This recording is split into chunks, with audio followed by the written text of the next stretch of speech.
They sold me for 3 horses and 2 sacks of flour. My own blood. My own family. When winter came too hard and the cupboards ran bare, my father didn't hesitate. He shook hands with men who smelled like whiskey and cruelty, took their payment, and watched them drag me into a wagon like I was livestock. I was 17 years old, and I learned that love has a price, and mine wasn't very high. But those men made a mistake. They thought I was just another piece of frontier trash to be traded and used. They didn't know that sometimes the girl you throw away comes back stronger than you ever imagined. If you want to see how far survival can take a girl who refused to stay broken, stay with me until the end. Hit that like button and drop a comment with your city so I can see how far this story travels. Now, let me tell you what happened when the world tried to bury me alive. The Nebraska plains stretched out in every direction like a sea of frozen grass, gray and merciless under a sky the color of old iron. Wind cut across the flatlands with a sound like something dying, and 17-year-old Elora Whitfield stood at the window of her family's cabin, watching the horizon swallow the last of the daylight. Her breath fogged the glass. Outside, her father was loading the wagon. He wasn't loading supplies, he was loading her. Elora. Her mother's voice came from behind, flat and tired. Put your shawl on, they'll be here soon. Elora didn't turn around. I'm not going. You don't have a choice. I'm your daughter. And we're out of food. Her mother's voice didn't shake. It should have. It should have broken apart with shame or grief or something human, but it just sat there in the air like a stone. Your father made a deal. 3 horses. 2 sacks of flour. Enough to get us through till spring. Elora's hands curled into fists against the windowsill. You're selling me. We're giving you a chance at a better life. The lie was so thin it barely held together. Those men said they're taking you west, to a settlement. You'll work in a house, respectable work. They're traitors, Mama. Elora finally turned, and her mother flinched at the look in her eyes. They trade women the same way they trade pelts and whiskey. You know what they're going to do to me. Her mother's face went pale, but she didn't argue. She just looked away. Your father's made up his mind. Then he's a coward. The slap came fast, sharp across Elora's cheek, but she didn't move. She just stared at her mother until the older woman's hand dropped, and her eyes filled with tears she refused to shed. Get your things, her mother whispered. Don't make this harder than it has to be. Elora wanted to scream. She wanted to fight, to run, to burn the whole cabin down around them. But she was 17 and alone, and the winter was already killing people across the plains. There was nowhere to run, no one to run to. So she went to the corner where her bedroll sat, tied up her few possessions, a comb, a spare dress, a book her grandmother had given her, and walked out the door without saying goodbye. Her father stood beside the wagon, his face hard and empty. 2 men waited on horseback nearby, dressed in rough leather and stained coats, their eyes tracking her like wolves watching a doe. One of them grinned, showing teeth gone brown at the edges. That's her? The grinning man said. That's her. Her father's voice was clipped. 17. Healthy. Does what she's told. Elora's stomach turned over. He was listing her qualities like she was a mule.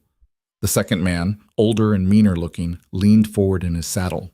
She got any skills, sewing, cooking? Enough to get by. Her father didn't look at her. She's a hard worker. Good. The older man nodded. We'll take her. Her father held out his hand. The grinning man pulled a small pouch from his coat and dropped it into her father's palm, then gestured to one of the horses tied behind him. The other 2 are in the barn. Flowers in the saddlebags. Her father pocketed the pouch and finally looked at Elora.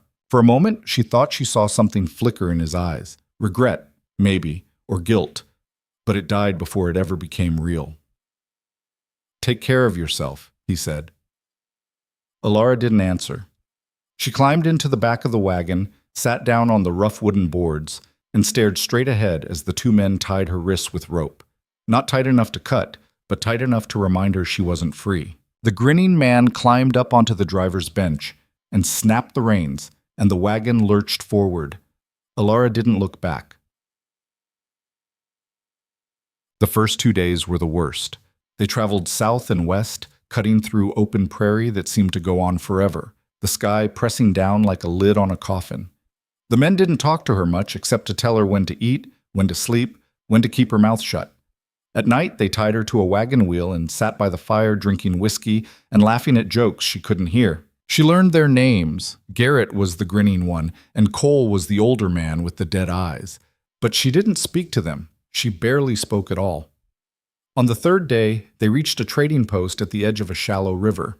It wasn't much, a log building, a corral, a handful of tents, but it was full of men like Garrett and Cole, men who bought and sold things that shouldn't be sold. Alara sat in the wagon while Garrett went inside, and when he came back out, he wasn't alone. 3 more men followed him. One of them looked at Alara the way a butcher looks at a side of beef. "She's young," the man said.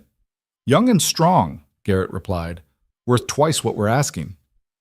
"We'll see about that." They haggled for 10 minutes while Alara sat frozen, her heart pounding so hard she thought it might crack her ribs.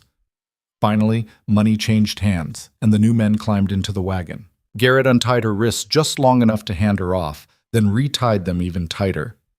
"Where are you taking me?" Alara's voice came out hoarse. She hadn't used it in days. The man who'd bought her looked down at her with no expression at all. "West. Don't ask again." They traveled for another week, deeper into territory Alara didn't recognize. The plains gave way to rolling hills, then rough country full of rocks and scrub and dry creek beds. The men talked less and watched the horizon more, their hands always near their rifles. Alara realized they were afraid of something, and that scared her more than anything else. On the 10th day, they entered a canyon. It was narrow and deep, the walls rising up on either side like the ribs of some massive dead thing.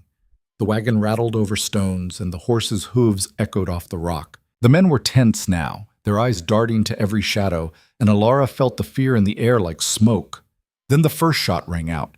It cracked through the canyon like thunder, and one of the men jerked backward off his horse, blood spraying from his chest. The horses screamed and reared, and the wagon tipped sideways, throwing Alara hard against the boards. Her head cracked against the wood, and the world went white and spinning. More gunfire. Shouts. The wet, heavy sound of bodies hitting the ground. Alara tried to move, but her wrists were still tied and her head was ringing and everything was chaos.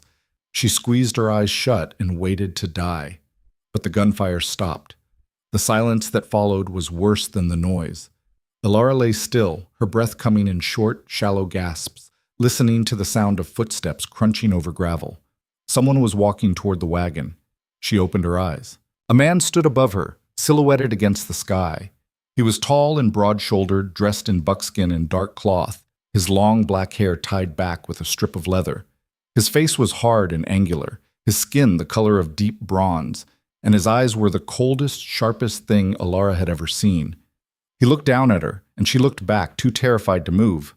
He said something in a language she didn't understand, then crouched down beside the wagon. His knife appeared in his hand, long, wicked sharp, and Alara's breath stopped. But he didn't hurt her. He cut the ropes around her wrists. Alara stared at him, her mind unable to process what was happening. He gestured for her to stand, and when she didn't move, he reached down and pulled her to her feet with a grip that was firm, but not cruel. She swayed, dizzy from the blow to her head, and he steadied her with one hand on her shoulder. Around them, the canyon was silent except for the wind. The men who had bought her were dead, sprawled in the dirt with their blood soaking into the dry ground. 4 other warriors stood nearby, watching her with expressions she couldn't read. The man in front of her said something else, slower this time, and when she didn't respond, he switched to broken English. "You hurt?" Alara shook her head, though her skull was throbbing and her hands were shaking so badly she could barely stand. "You come," he said. It wasn't a question. "Where?" Her voice was barely a whisper. He didn't answer.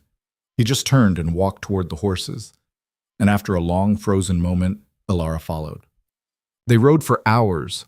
Alara sat behind the man on his horse, her arms wrapped around his waist to keep from falling, her mind blank with shock and exhaustion. The other warriors rode ahead and behind, silent and watchful, and no one spoke. The landscape changed as they traveled, the dry canyon giving way to rolling hills covered in sage and wild grass, the air growing cooler as the sun sank lower. By the time they stopped, it was nearly dark. The camp was small, maybe a dozen hide lodges arranged in a loose circle beside a shallow creek. Fires burned in front of several of them, and people moved between the lodges, their voices low and careful. When the warriors rode in, every head turned. Alara felt the weight of their stares like stones. The man who had freed her dismounted and reached up to help her down. Her legs nearly buckled when her feet hit the ground, and he steadied her again, his hand on her elbow. He said something to the others in his language, sharp and commanding, and though Alara didn't understand the words, she understood the tone. He was telling them to back off. An older woman stepped forward from one of the lodges, her face lined and serious, her hair streaked with gray. She looked Alara up and down with the kind of gaze that missed nothing, then said something to the man. He replied, and the two of them spoke quickly, their voices rising and falling in a rhythm Alara couldn't follow. Finally, the woman nodded. She gestured for Alara to follow her. Alara glanced at the man, her rescuer, her captor. She didn't even know what to call him, and he gave her a small nod. So she followed the woman into one of the lodges, her heart pounding, her mind racing with questions she didn't know how to ask. Inside, the lodge was warm and dim, lit by a small fire in the center. The woman pointed to a pile of furs near the edge and said something Alara didn't understand. When Alara just stood there, frozen, the woman sighed and gently pushed her down onto the furs. "Sit," the woman said in heavily accented English. "Rest." Alara sat. The woman brought her water in a wooden cup, then a piece of dried meat wrapped in soft leather. Alara ate without tasting it, drank without thinking, and when the woman gestured for her to lie down, she did. The furs were soft and warm, and the exhaustion hit her all at once like a wave. She closed her eyes, and the world went dark. What? When Alara woke, it was morning. Sunlight filtered through the gaps in the lodge, and the fire had burned down to embers. She sat up slowly, her head still aching, and looked around. The woman was gone. Alara was alone. She stood and moved to the entrance, pulling back the flap just enough to see outside. The camp was awake. Women moved between the lodges, carrying water in baskets, while children ran and played near the creek.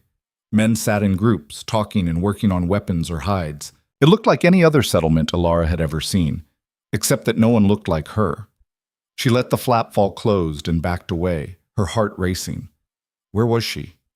What were they going to do with her? The flap opened again, and the man from the canyon stepped inside. Alara's breath caught. Up close, in the daylight, he looked even more imposing, tall and strong, his face stern and unreadable. But his eyes weren't cruel. They were just watchful. "You are awake," he said in his rough English. Alara nodded. "You will stay here," he said. "White Willow will teach you. You will work. You will learn." "Learn what?" "Our way." He paused, studying her. "You are safe here. No one will hurt you." "Why?" The question came out before she could stop it. "Why did you save me?" For a long moment he didn't answer. Then he said, "Because you were meant to die, and I do not let that happen when I can stop it." He turned to leave, but Alara found her voice again. "What's your name?" He glanced back at her. "Red Hawk."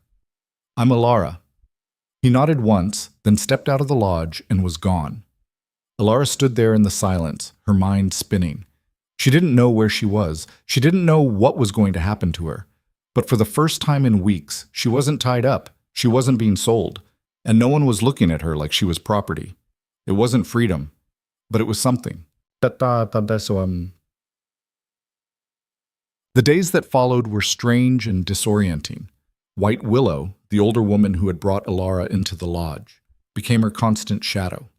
She didn't speak much English, but she communicated through gestures and patience, teaching Alara the rhythms of the camp, how to fetch water from the creek without spilling it, how to scrape hides without tearing them, how to build a fire that didn't smoke, how to move quietly and work quickly and keep her head down. Alara learned fast because she had to. The other women watched her with suspicion, their eyes sharp and guarded, and the men didn't look at her at all. She was an outsider, a white girl in a Lakota camp, and no one trusted her. She didn't blame them. She didn't trust herself. But White Willow was different. She was stern and demanding, but she wasn't cruel. When Alara made mistakes, White Willow corrected her without anger. When Alara's hands blistered from the work, White willow wrapped them in soft cloth, soaked in something that smelled like herbs and earth. And when Alara cried, quietly, late at night, when she thought no one could hear, White Willow pretended not to notice. Red Hawk came and went like a shadow.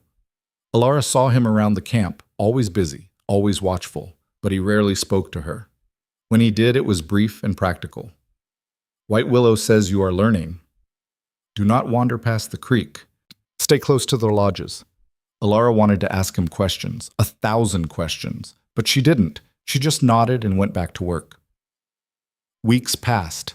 The weather grew colder, and the leaves on the cottonwood trees along the creek turned gold and fell. Alara's hands grew stronger, her back straighter. She learned a few words in Lakota: mani for water, thalo for meat, wash day for good. White Willow smiled when Alara used them correctly, and that small approval felt like a victory. One evening, as Alara was helping White Willow prepare the evening meal, a young girl approached the lodge. She couldn't have been more than 8 or 9, with bright, curious eyes and a shy smile. She said something to White Willow, who nodded, then looked at Alara. The girl held out a small woven bracelet, the kind made from grass and colored thread. Alara stared at it, confused. The girl said something else, her voice soft and hopeful, and White Willow translated, "She made it. For you." Alara's throat tightened. She took the bracelet carefully, as if it might break, and slipped it over her wrist. "Thank you," she whispered. The girl beamed and ran off, and Alara stood there with tears burning behind her eyes. It was the first gift anyone had given her in months. Winter came hard and fast. The plains turned white and frozen, and the wind howled through the camp like a living thing. Alara had never been so cold in her life, but the lodges were warm, and the people knew how to survive. They hunted when the weather allowed, storing meat and hides for the long months ahead. They told stories around the fires, their voices rising and falling in the flickering light. Alara didn't understand most of the words, but she understood the rhythm, the laughter, the way the stories tied them all together. She was still an outsider, but she was starting to feel like maybe, just maybe, she could belong. Red Hawk began to speak to her more often, not long conversations, but small exchanges that felt like progress. He asked if she was warm enough, if White Willow was treating her well, if she needed anything. One night, as Alara sat outside the lodge watching the stars, Red Hawk sat down beside her. "You are different," he said. Alara glanced at him. "Different how?" "When you came here, you were broken." His voice was quiet, thoughtful. "Now you are not." Alara looked down at her hands, rough and scarred from work. "I don't feel fixed." "No one is ever fixed," Red Hawk said. "But you are stronger." "I don't have a choice."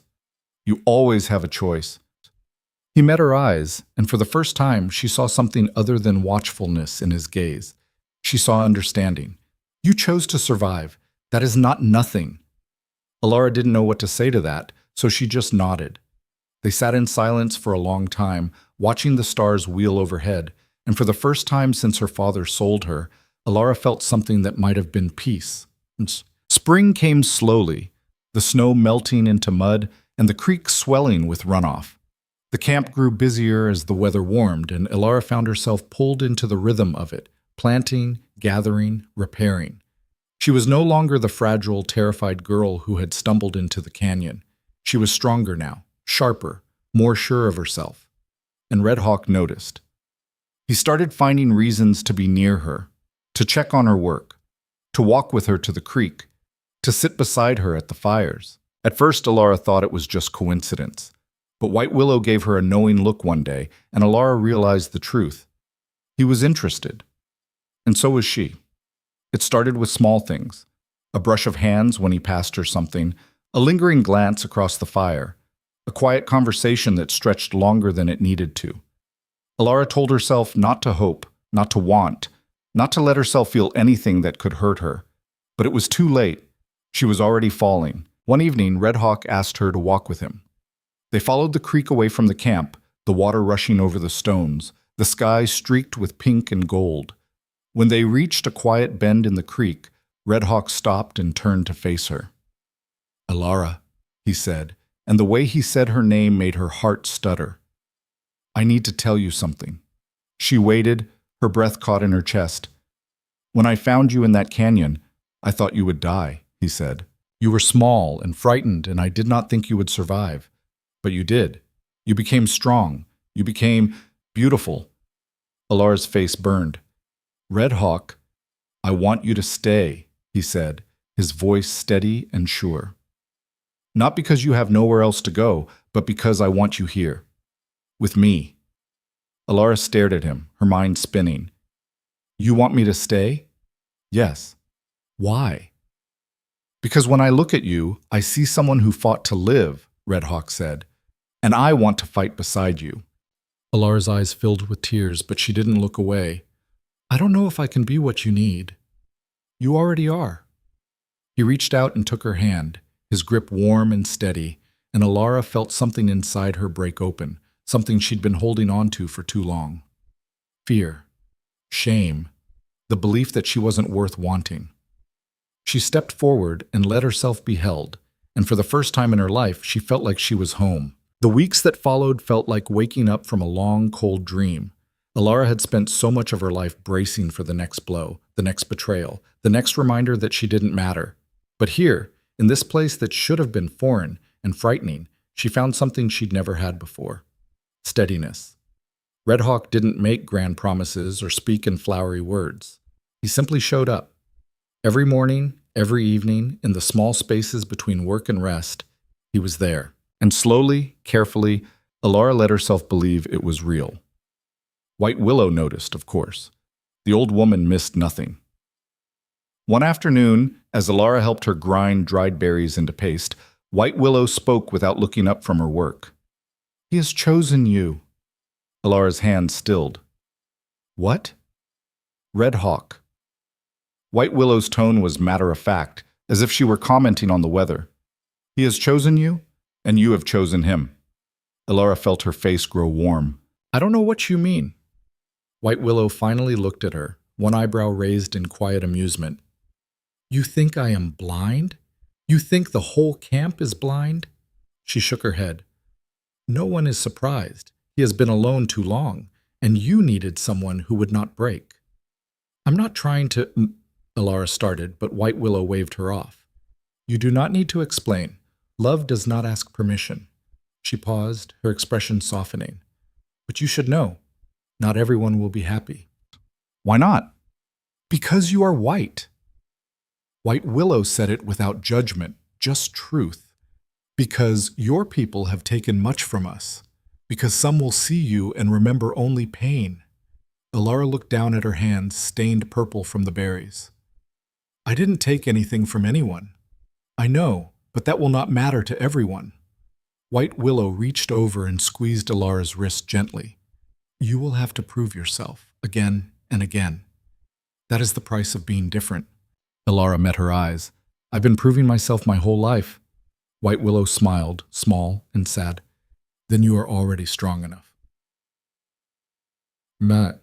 That evening, Red Hawk came to the lodge and asked Alara to walk with him again. They followed the creek upstream, past the edge of the camp and into the open prairie where the grass grew tall and wild. The sun was setting, painting the sky in shades of amber and rose, and the air smelled like sage and earth. They walked in comfortable silence for a while before Red Hawk spoke. "There is something I need to tell you." Alara glanced at him, her stomach tightening. "What is it?" "My people are not all happy that you are here." He said it calmly, but she could hear the weight behind the words. "Some believe you will bring trouble, that the white soldiers will come looking for you." "I didn't ask to come here," Alara said quietly. "I didn't ask for any of this." "I know." Red Hawk stopped walking and turned to face her. "But it does not change what they fear. And I need you to understand, if you stay, if you choose this life, it will not be easy. You will be questioned, watched, judged." Alara felt something hard and sharp settle in her chest. "And what do you want me to do?" "I want you to stay." His voice was low and fierce. "But only if it is what you want. Not because you have nowhere else to go, not because you feel you owe me, because you want to be here."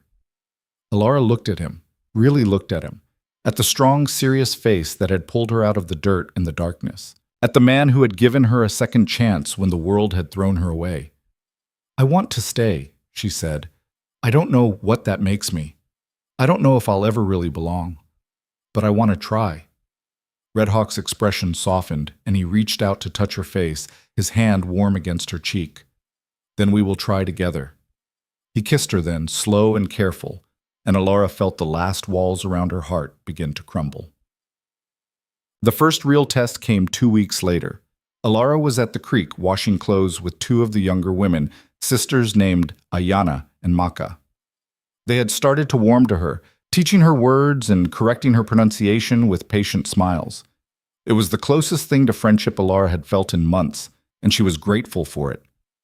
But that morning, another woman approached. Her name was Nahimana, and she was one of the most respected women in the camp, a widow whose husband had died fighting white soldiers years ago.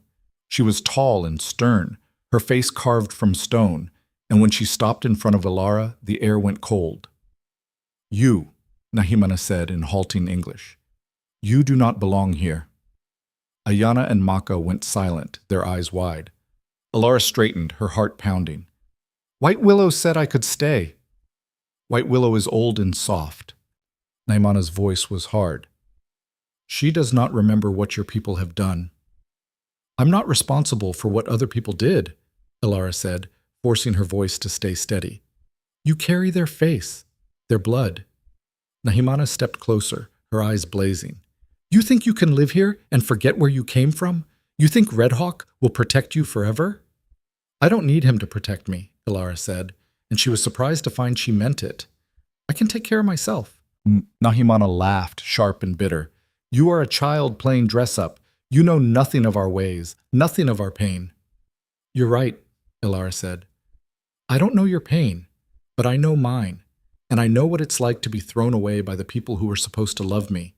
So maybe we're not so different." Nahimana's expression flickered, just for a moment, and Alara pressed on. "I didn't choose to come here, but I'm choosing to stay. And if that makes you angry, then be angry. But I'm not leaving." The silence that followed was thick and tense. Ayana and Maka held their breath. Nahimana stared at Alara, her jaw tight, and for a long moment Alara thought the woman might strike her. But then Nahimana turned and walked away without another word. Alara's legs nearly gave out. She sat down hard on the bank of the creek, her hands shaking, and Ayana let out a breath. "That was brave," Ayana said softly. "That was stupid," Alara muttered. Maka laughed, light and nervous. "Maybe both." But when Alara looked up, she saw a few of the other women watching from a distance, and their expressions weren't hostile. They were thoughtful. She'd stood her ground, and that mattered. Red Hawk found her that evening, sitting outside White Willow's lodge, staring into the fire. "I heard what happened," he said, sitting down beside her. Alara didn't look at him. "Did I make things worse?" "No." He paused. "You made them better." She turned to him, surprised. "How?" "Because you did not run. You did not cry or beg or apologize." Red Hawk's eyes were serious. "You stood and spoke the truth. That is what my people respect. Nahimana hates me. Nahimana hates everyone." He said it so bluntly that Alara almost laughed. "But she will hate you less now." Alara shook her head, exhausted. "I don't know how to do this." "Do what?" "Be strong all the time." Her voice cracked, just a little. "I'm tired, Red Hawk. I'm so tired of fighting." He didn't tell her it would get easier. He didn't promise her it would all work out. He just reached over and took her hand, lacing his fingers through hers. "Then rest," he said. "And when you are ready, you will fight again." Alara leaned against his shoulder and they sat together in the firelight, two people who had been broken in different ways, learning how to hold each other up. Spring deepened into summer, and the camp moved with the seasons, following the buffalo herds and the good hunting grounds. Alara learned to take down a lodge and pack it onto a travois, to read the signs of weather in the sky, to move quietly through tall grass without startling the game. She learned the names of plants and how to use them, which ones healed wounds, which ones eased pain, which ones could kill if used carelessly.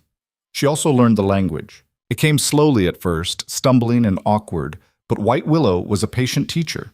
She taught Alara the words for everyday things, wahangpi for stew, shunka for dog, that for wind, and then the more complicated phrases. How to ask questions, how to express gratitude, how to say I am here and I am listening and I will not leave. Red Hawk helped too, in his own way. He would sit with her in the evenings and speak only in Lakota, forcing her to piece together meaning from context and gesture. When she got frustrated, he would switch to English just long enough to explain, then switch back. It was exhausting, but it worked. One night, as they sat by the fire, Alara spoke an entire sentence in Lakota without stumbling. Red Hawk smiled, a real full smile that reached his eyes, and said, "You are learning." "I'm trying," Alara said. "That is all anyone can ask." But not everyone was convinced. There were still those in the camp who looked at Alara with suspicion, who whispered when she passed, who made it clear she was tolerated but not accepted. A few of the older men refused to acknowledge her at all, and some of the younger warriors watched her with barely concealed resentment. One of them was a man named Two Clouds. He was tall and broad-shouldered, with a scar running down the left side of his face and eyes that burned with old anger. He had lost his brother to white soldiers, and he made no secret of the fact that he thought Alara's presence was a betrayal. He never spoke to her directly, but she felt his hatred like a blade at her back. One afternoon, while Alara was helping gather firewood, Two Clouds approached Red Hawk in the center of the camp. Alara couldn't hear what they were saying, but she could see the tension in their bodies, the sharp gestures, the way Red Hawk's jaw tightened. When Red Hawk walked away, Two Clouds turned and looked directly at Alara, his expression cold and venomous. She looked away and kept working. That night, Red Hawk came to her with a troubled expression. "Two Clouds is making trouble," he said. "I know. He is telling the others that you will bring soldiers, that you are a spy." Alara's stomach dropped. "I'm not—" "I know." Red Hawk's voice was firm. "But he is loud, and some are listening. We need to be careful. What do you want me to do?" "Keep your head down. Do your work. Show them you are not a threat." Alara wanted to argue, to say that she'd already proven herself 100 times over, but she knew it wouldn't help. So she just nodded. "I will protect you," Red Hawk said quietly. "But you must be patient." "I'm always patient," Alara said, and the bitterness in her voice surprised even her. The tension in the camp grew thicker over the following weeks. Two Clouds continued to spread his poison, and a few of the younger men began to echo his words. Alara felt the shift like a coming storm, the way the air turns heavy and still before the sky breaks open. She tried to ignore it. She worked harder, spoke less, kept her eyes down. But it wasn't enough. One evening, as Alara was returning from the creek with a basket of water, she found her path blocked by Two Clouds and two other men. "You should leave," Two Clouds said in slow, deliberate English. Alara's heart hammered, but she kept her voice steady. "I'm not going anywhere." "You bring death," he said. "Your people always bring death." "I'm not my people." "You are white. That is enough." One of the other men stepped closer, and Alara felt fear rise in her throat like bile. But before anything could happen, a voice cut through the tension. "Step back." Red Hawk appeared from the shadows, his face like carved stone, his hand resting on the knife at his belt. The air went electric. Two Clouds didn't move. "She does not belong here." "That is not for you to decide," Red Hawk said, his voice low and dangerous. "You are blinded by her." Two Clouds spat. "You forget who you are." "I forget nothing." Red Hawk took a step forward, and Alara saw the other men tense. "But I will not let you harm her. If you touch her, you will answer to me." For a long, terrible moment, no one moved. Then Two Clouds smiled, cold and cruel. "This is not over." He turned and walked away, the other men following, and Alara let out a breath she didn't know she'd been holding. Red Hawk turned to her, his expression softening. "Are you hurt?" "No." Her voice shook. "But he's right, isn't he? I'm bringing trouble." "No," Red Hawk said firmly. "Two Clouds is bringing trouble. You're just an easy target." "What are we going to do?" "We are going to keep living," Red Hawk said, "and we are going to show them that you are not the enemy." Alara wanted to believe him, but as she looked around the camp at the faces turned away and the whispers in the shadows, She felt the weight of something darker settling over them, and she knew deep in her bones that the worst was still to come. Summer began to fade into early autumn, and the nights grew cooler. The camp prepared for the coming cold, drying meat and tanning hides and reinforcing the lodges against the wind. Alara threw herself into the work, desperate to prove her worth, desperate to show that she belonged. But the whispers didn't stop. And then, one morning, everything changed. A rider came into camp at dawn, his horse lathered and breathing hard, his face pale with urgency. He spoke quickly to the elders, and within minutes the entire camp was gathered. Red Hawk stood at the center, his expression grim, and when he spoke, his voice carried over the crowd. Alara didn't understand all the words, but she understood enough. White soldiers had been spotted 2 days' ride to the east. They were asking about a missing girl, a white girl taken by the Lakota. Alara's blood ran cold. The crowd turned to look at her, and she felt the weight of 100 eyes pressing down like stones. Two Cloud stepped forward, his voice rising. "I told you, she will bring the army down on us." "She did not ask them to come," Red Hawk shot back. "It does not matter. They are coming for her, and we will all pay the price." The argument erupted, voices rising and overlapping, fear and anger bleeding together. White Willow tried to calm them, but even she looked shaken. Alara stood frozen, her mind spinning. How did they know? Who told them? And then with a sickening jolt, she realized. Her family, her brother. They must have gone to the soldiers, maybe out of guilt, maybe out of fear, but they had sent the army after her. And now the people who had saved her were in danger because of it. Red Hawk pushed through the crowd and grabbed her arm, pulling her toward the edge of the camp. "Come. We need to talk." They walked quickly out of earshot of the others, and when they stopped, Red Hawk turned to face her. "Did you know about this?"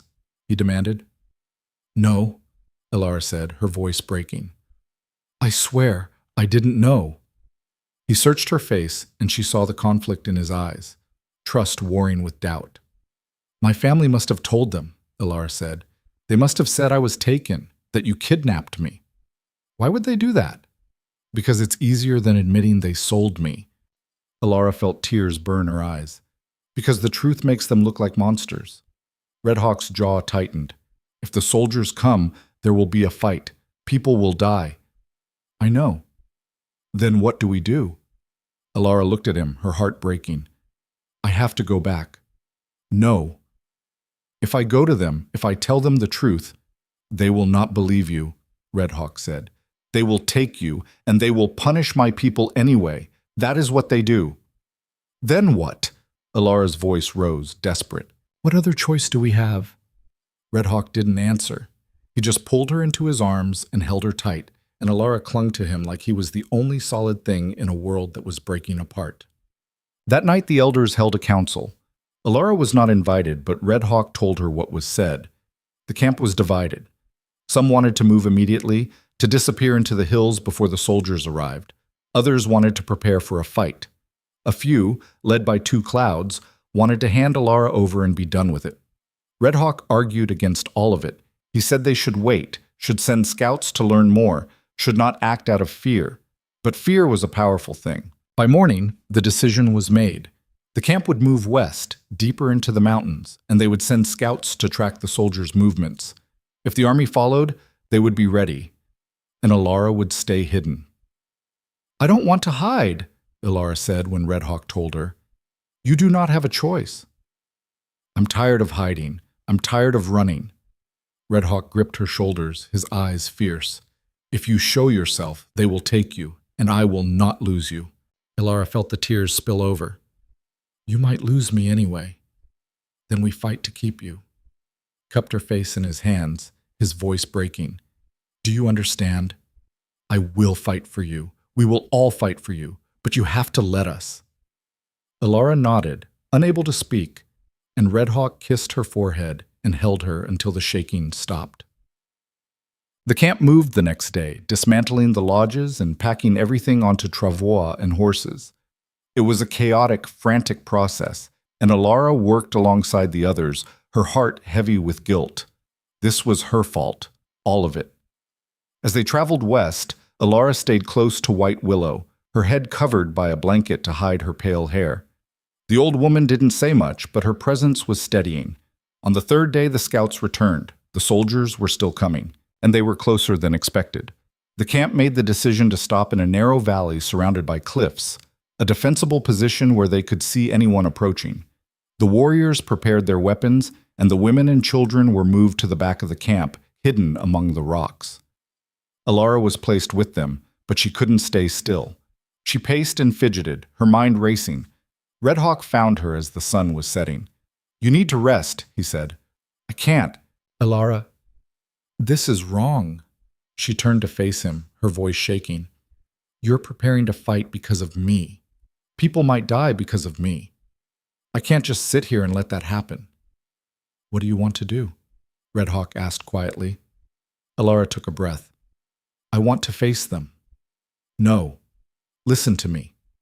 She grabbed his hands, forcing him to look at her. "If I go to them, if I tell them the truth, that I wasn't kidnapped, that my family sold me, that you saved me, maybe they'll listen. Maybe they'll leave. And if they do not, then at least I tried." Alara's voice broke. "I can't let you die for me, Red Hawk. I can't." He stared at her, and she saw the war in his eyes, the love, the fear, the desperate need to protect her. "You are asking me to let you walk into danger," he said. "I'm asking you to trust me." For a long moment he didn't answer, then he pulled her close and pressed his forehead to hers. "If you do this," he whispered, "I am coming with you." "Red Hawk? No." His voice was steel. "You do not face them alone. We face them together." Alara closed her eyes, tears streaming down her face, and nodded. The next morning, before the sun rose, Alara and Red Hawk left the camp. They rode toward the soldiers, toward the confrontation that could end everything, and Alara felt the fear and the hope and the love tangled together in her chest like a knot she couldn't untie. But she rode forward anyway, because sometimes the only way to survive was to stop running and face the fire head on. And Alara was done running. The prairie stretched out before them in the pale light of dawn, endless and empty except for the wind moving through the grass like breathing. Alara rode beside Red Hawk in silence, her hands tight on the reins, her heart beating so hard she could feel it in her throat. Behind them, the camp was hidden in the valley, waiting. Ahead of them, somewhere beyond the rolling hills, the soldiers were coming. Red Hawk had insisted on bringing 2 other warriors, Standing Bear and Swift River, both men Alara had seen around the camp but never spoken to. They rode a few lengths behind, their faces set and unreadable, their rifles across their laps. Alara knew they weren't there to protect her. They were there to protect Red Hawk if this went wrong. And it could go very, very wrong. "How far?" Alara asked, her voice barely louder than the wind. 2 hours, maybe less." Red Hawk's eyes scanned the horizon, always moving, always watching. "They camped near the old trading post last night. If they are still moving this way, we will meet them before midday." Alara nodded, her mouth dry. She had imagined this moment 100 times since they'd left camp, what she would say, how she would stand, whether her voice would hold or break. But now that it was real, now that the moment was rushing toward her like a stampede, all her careful plans felt like dust. "What if they don't listen?" she said. Red Hawk glanced at her. "Then we leave." "What if they won't let us leave?" He didn't answer right away. When he did, his voice was low and steady. "Then we fight." Alara felt the weight of that settle over her like a stone.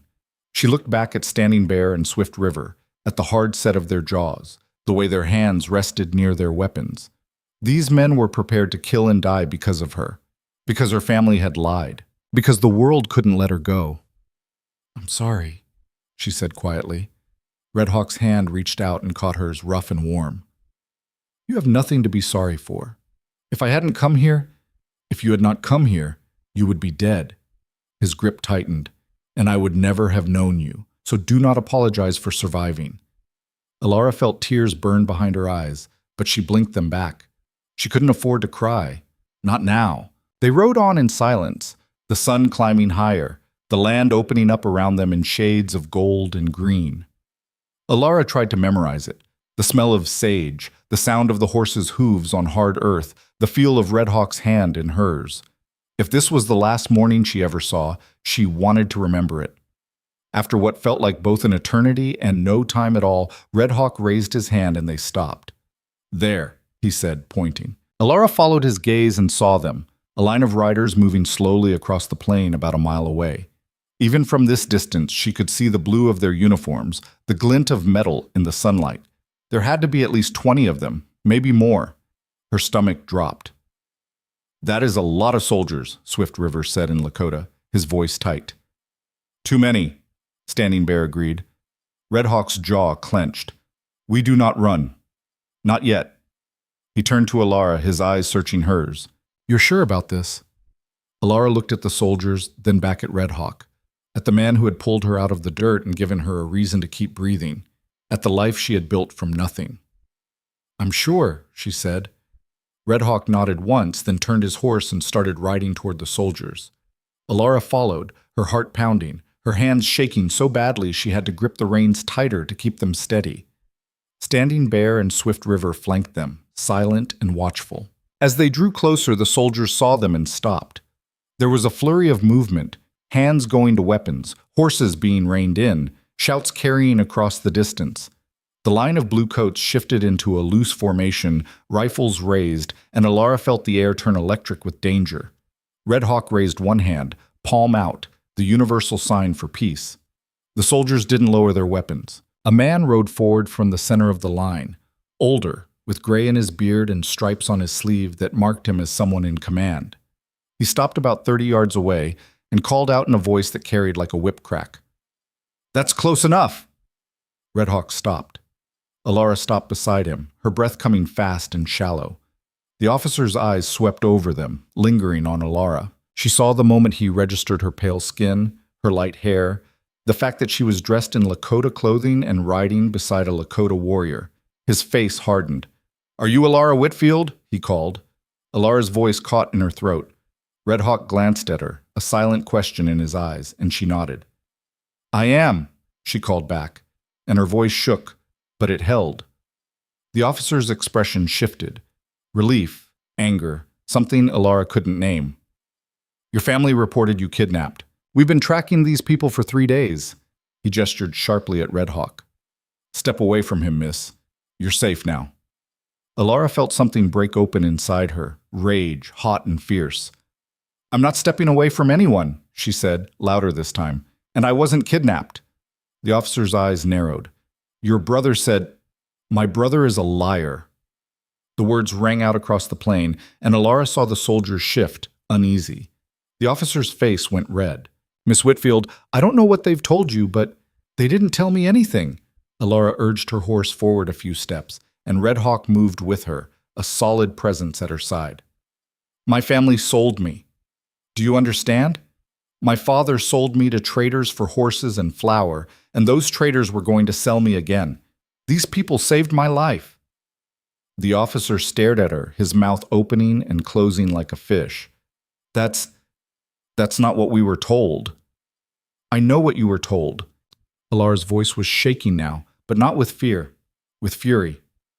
"My brother told you I was taken because the truth makes him look like what he is, a coward who let his sister be sold like an animal and then lied about it to save his own skin." "Miss Whitfield, my name is Alara." She straightened in her saddle, her chin high. "And I'm telling you right now, in front of all these men, that I am here by choice. No one kidnapped me. No one is holding me against my will. I am free, and I am staying." The silence that followed was so thick Alara could feel it pressing against her skin. The soldiers looked at each other, uncertain. The officer's face had gone from red to pale, his jaw working. "That's not—" He stopped, took a breath. "Your family has rights. They want you back." "They gave up their rights when they sold me," Alara said, and her voice was ice.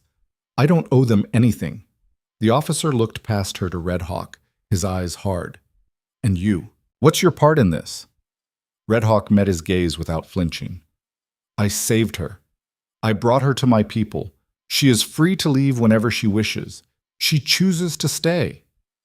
"Convenient," the officer said, his tone dripping with disbelief. "Real convenient that she just happens to want to stay with the people who took her." I told you, Alara said, her voice rising. They didn't take me. They saved me. So you say.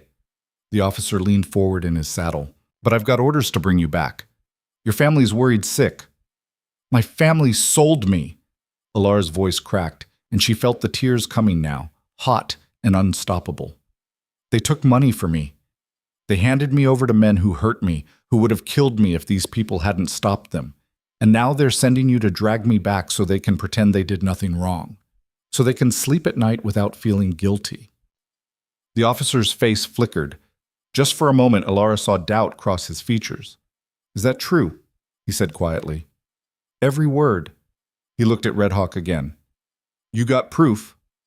Red Hawk's expression didn't change. The men who had her are dead. We killed them in the canyon where they were taking her west to sell her again. Their bodies are probably still there, if you want to look. The officer's jaw tightened. He turned to one of his men and said something Alara couldn't hear. The soldier nodded and rode back toward the rest of the unit. I need to verify this, the officer said finally. I need to talk to your family. Talk to them all you want, Alara said, but I'm not going with you. Miss Whitfield, no. Alara's voice was firm now, steady. I'm not going back to people who sold me. I'm not going back to a place where I was worth less than livestock. I'd rather die out here than go back to that. The officer stared at her for a long moment, and Alara saw something shift in his eyes. Understanding, maybe. Or just exhaustion. This is a mess, he muttered. Yes, it is, Alara agreed, but it's not my mess. It's theirs, and I'm done cleaning up after them. The officer rubbed his face with one hand, looking suddenly older and more tired than he had a moment ago. Your brother's with us, back at camp. He insisted on coming, said he wanted to make sure you were safe. Alara felt her stomach turn to ice. He's here? About 2 miles back with the supply wagons. Red Hawk's hand moved to his knife, his face darkening, and Alara put a hand on his arm. I want to see him, she said. The officer frowned. I don't think that's... I want to see him, Alara repeated, and this time there was steel in her voice. If you want the truth, bring him here. Let him say to my face what he told you. Let him lie to me in front of all these men and see if he can do it. The officer looked at her for a long moment, then nodded slowly. All right, but this better not be a trick. The only trick here is the one my family's been playing, Alara said. The officer turned his horse and rode back to his men. Alara watched him go, her heart hammering, her hands clenched so tight her nails bit into her palms. Red Hawk leaned close. Are you sure about this? No, Alara admitted, but I have to do it anyway. They waited in tense silence while the officer spoke to his men, then sent 2 riders galloping back toward the supply wagons. The rest of the soldiers stayed where they were, weapons still ready, eyes locked on Red Hawk and the 2 warriors behind him. Standing Bear moved his horse closer to Alara. If this goes wrong, he said in rough English, we run. You understand? Alara nodded. Do not hesitate, he continued. Do not look back. We will cover you. I understand. Swift River spoke in Lakota, his voice low, and Red Hawk answered. Alara didn't catch all the words, but she caught enough.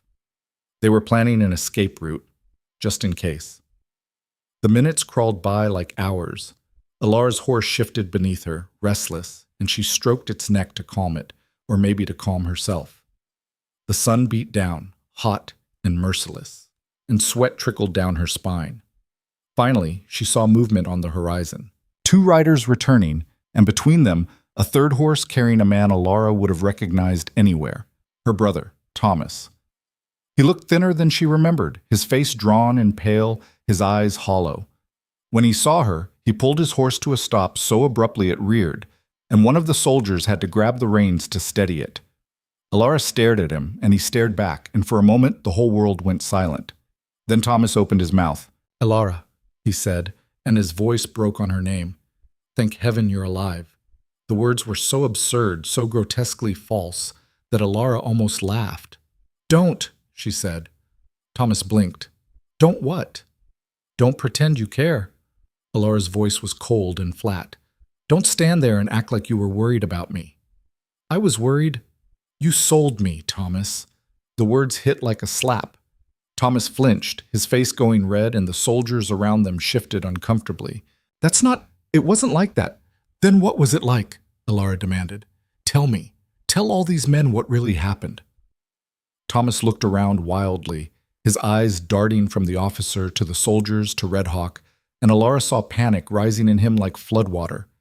You don't understand, he stammered. We didn't have a choice.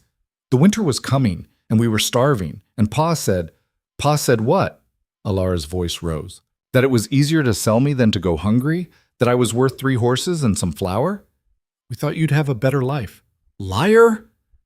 The word came out like a whip crack, and Thomas flinched again. You knew exactly what those men were. You knew what they were going to do to me, and you let it happen because it was easier than watching your family starve. Alara, please. You told these soldiers I was kidnapped, Alara continued, her voice shaking with rage. You lied to them. You sent them out here to drag me back so you could feel like you did something noble, so you could pretend you were rescuing me instead of admitting you threw me away. Thomas's face crumpled. I'm sorry. Sorry, Alara laughed, bitter and sharp. You're sorry? You sold me like I was livestock, and now you're sorry? I didn't know what else to do. Thomas's voice broke, and tears started streaming down his face. I didn't know how to fix it, and Ma kept crying, and Pa wouldn't talk about it, and I thought if I could just bring you home, maybe... Maybe what? Alara's voice was quieter now, but no less fierce. Maybe we could all pretend it never happened. Maybe you could sleep at night without seeing my face? Thomas didn't answer. He just sat there on his horse, crying, and Alara felt something inside her crack open. Not forgiveness, but something close to pity. I'm not coming back, she said. I'm not going back to that cabin, or that life, or those people. You can tell Ma and Pa that I'm alive, and I'm safe, and I'm free. But I'm not theirs anymore. I'm not yours. I belong to myself now.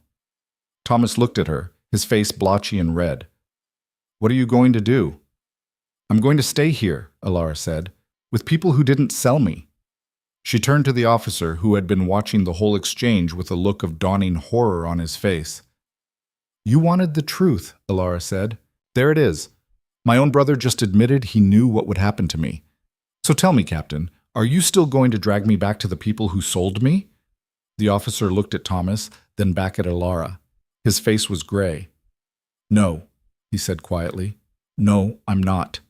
Thomas made a strangled sound. But shut up, the officer said, his voice hard. Just shut up. He turned to Alara, and for the first time she saw something like respect in his eyes. You're free to go, miss, he said, and I'm sorry for what happened to you, truly. Alara nodded, her throat too tight to speak. The officer looked at Red Hawk. Take care of her. Red Hawk inclined his head. I will. The officer turned his horse and started giving orders to his men. The soldiers began to pull back, forming up to ride out, and Thomas just sat there, staring at Alara like he didn't know who she was anymore. Alara, he said one more time, desperate and broken. Alara looked at him, and for a moment she saw the brother she'd grown up with, the boy who'd taught her to skip stones, who'd let her hide in his room when their father was angry, who'd once been her protector. But that boy was gone, and so was the girl he'd sold. Goodbye, Thomas, she said. Then she turned her horse and rode away, Red Hawk beside her, and she didn't look back. They rode in silence for a long time, the sound of the soldiers fading behind them until there was nothing but the wind and the prairie and the beating of Alara's own heart. When they were far enough away that the soldiers were just a smudge on the horizon, Red Hawk finally spoke. You did well. Alara let out a breath she didn't know she'd been holding. I thought I was going to throw up. You did not. You stood strong. I don't feel strong. Her hands were shaking again, the adrenaline draining out of her all at once. I feel like I'm about to fall apart. Red Hawk reached over and took her hand. Then fall apart. You have earned it.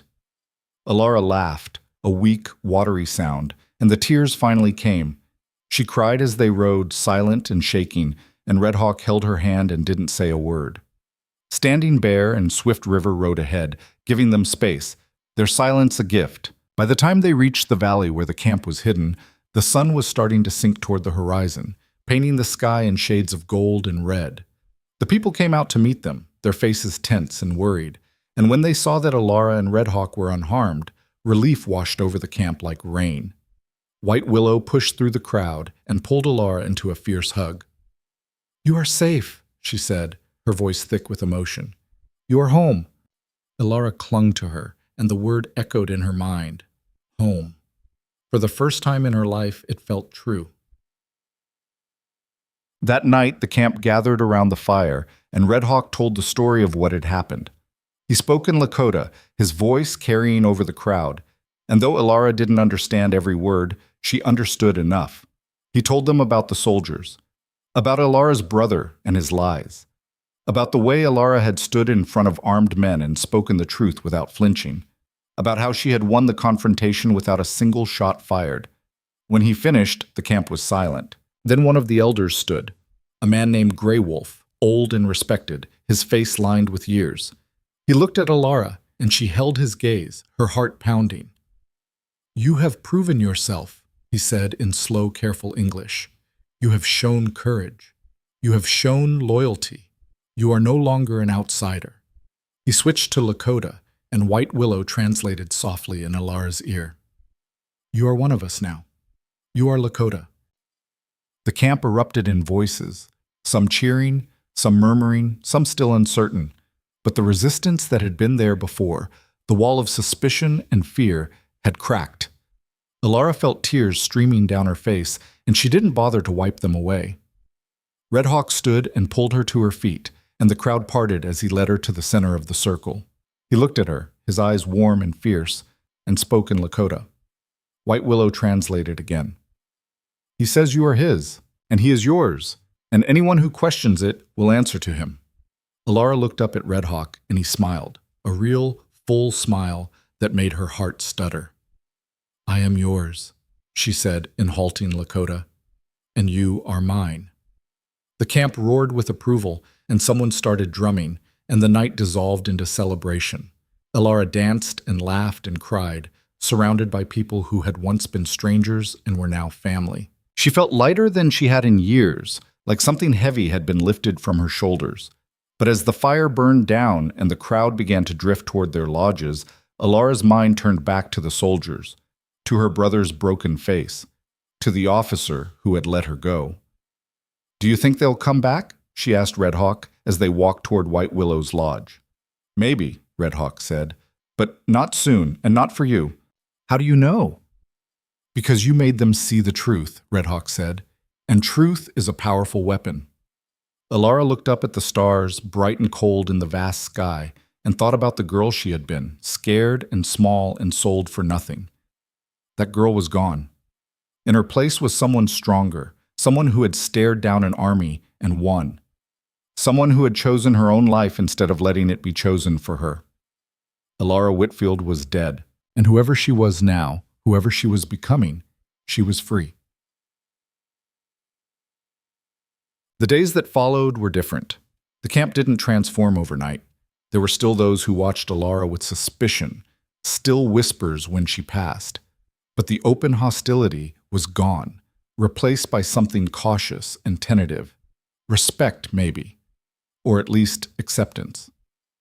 Two Cloud stopped spreading his poison, though he never spoke to Alara directly.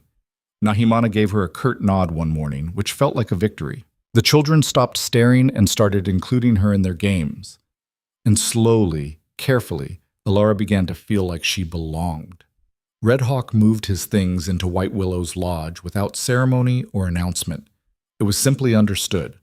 Alara was his, and he was hers, and the camp accepted it. White Willow, for her part, seemed pleased. She taught Alara more of the language, more of the customs, more of the stories that held the people together. She showed Alara how to sew intricate patterns into leather, how to read the weather in the shape of clouds, how to move through the world with quiet confidence. And at night, when the lodge was dark and the fire had burned low, Red Hawk held Alara close and told her stories of his own, of his childhood, of the battles he had fought, of the losses he had endured. He told her about his parents, both gone now, and his sister, who had died of fever when he was young. He told her about the weight of being a warrior, of carrying the safety of the people on his shoulders, Alara listened and learned and felt herself falling deeper in love with a man who had saved her in every way a person could be saved. One night, as they lay together in the darkness, Alara spoke. "Do you ever regret it?" she asked. "Saving me?" Red Hawk was quiet for a moment. Then he said, "No, never. Even though I brought trouble? You did not bring trouble. Trouble followed you. There is a difference." Alara turned to face him, though she could barely see his features in the dark. "What if more soldiers come? What if—" "Then we will face them," Red Hawk said simply. "Together." Alara felt the tears rise again, but they were different this time. Not tears of fear or grief, but something softer, something that felt almost like hope. "I love you," she whispered. Red Hawk pulled her closer. "I know, and I love you." They fell asleep tangled together, and for the first time in longer than Alara could remember, she didn't dream of being sold or running or dying. She dreamed of the future, and it was good. The peace lasted 3 weeks, 3 weeks of quiet mornings and shared work, of learning and laughter and the slow, steady rhythm of a life Alara had never imagined she could have. 3 weeks of falling asleep in Red Hawk's arms and waking to the sound of children playing by the creek. 3 weeks of belonging. And then the rider came. He arrived at dawn, his horse half dead from exhaustion, his face streaked with dirt and sweat.